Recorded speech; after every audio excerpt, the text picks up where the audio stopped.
All right, here we are at it again with Frank's bike. We got a new head here that he found on eBay, which is in much better shape than the last couple that we've seen. So we're gonna try this one out. And we got the cylinder jug on. Just gotta put the head on and the rocker cover and side cover and the rest of the stuff, and we're in business. So here we go.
All right, so to disassemble this, which after some trial and error, we finally figured out what to do.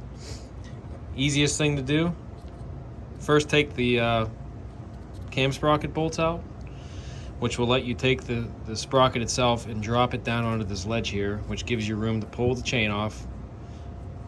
Only if the chain is in the right position with the tensioner. You want to make sure that the plunger is pushed down, and then this is tightened down so it keeps the slack in the chain.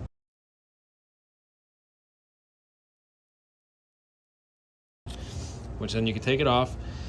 Once you have the sprocket off and you pull the cam chain off, you can lift this part straight up. I don't want to do it because we already have it back together. Pull this part straight up, and then it should come out this way, out that way. And that would be the easier way to pull that off.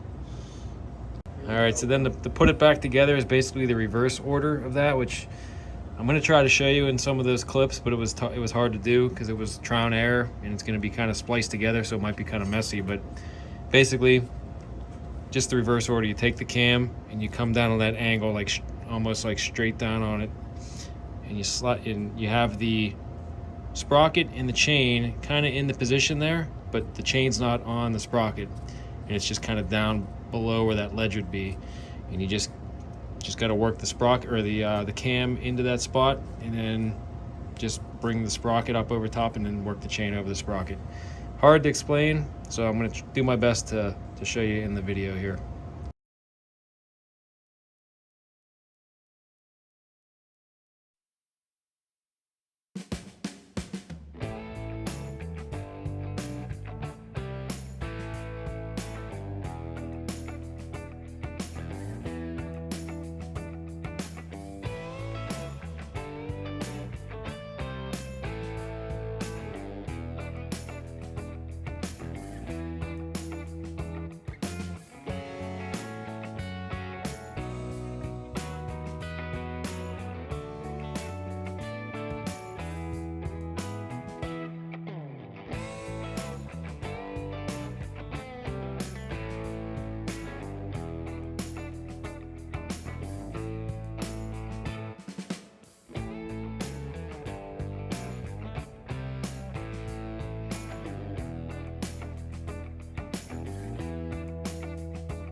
Alright, so one other thing I didn't mention in the previous section of the video, you want to make sure it's down here on the flywheel. You're going to make sure you're at top dead center with this mark for T.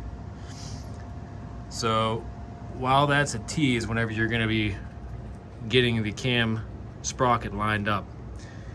And you want to make sure that the two lines here are flush with the top here of the top of the head, and that this knock pin here is facing upwards.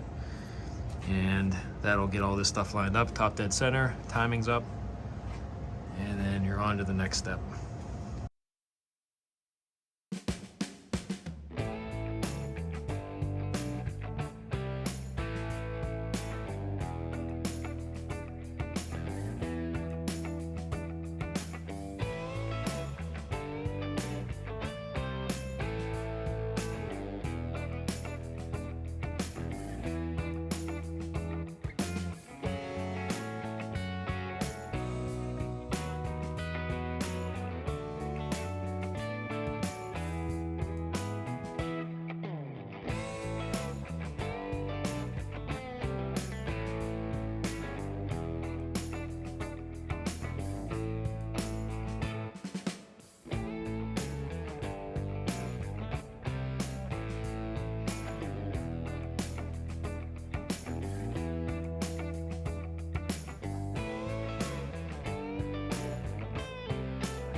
Alright, well here we are heating up one of the old cams that has this little dowel pin on here. Because we noticed the replacement cam did not have it, which isn't good for when you put the timing advance on it. So with the points and everything, it wouldn't turn that. So we're heating it up to try to get it out. Okay, we've had the cam on the stove to hopefully try to pull this pin out. So let's give it a try. It's hot. Oh, look at that. It's out.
And yet we hit another hurdle with this bike. So apparently Honda had changed up a couple parts midway through this bike's life cycle. So the engine ran from 73 to 78, and they had changed the cam and the rocker arms about halfway through. In 76 they switched over. So unfortunately Frank didn't know about that when he was hunting for parts for this bike to replace the head, the rocker arms, and the cam. The three parts that were pretty much ruined from oil starvation. So somewhere along the way, he had gotten the NOS cam, which is for a 73 or 74 model, I believe he said. And then not realizing it, purchased the rocker assembly, which was from a 77, thinking that they're all the same. But once we got it all together, can't turn it over, gets stuck. So we kind of just kind of tightened it up by hand, threw it together just to put it off to the side and wait for parts. Luckily, he found another NOS cam from a 77 bike. So that should match the rockers from the later model, which I think is a 77 as well. Luckily, the head itself is the same across all the bikes from 73 to 78, so it shouldn't be a problem. But yeah, hopefully that'll solve this, and this thing will be running again soon. So we're just waiting on those parts, and stay tuned because it's going to be coming in soon, and hopefully you get to see this thing running here. So until next time, thanks for watching.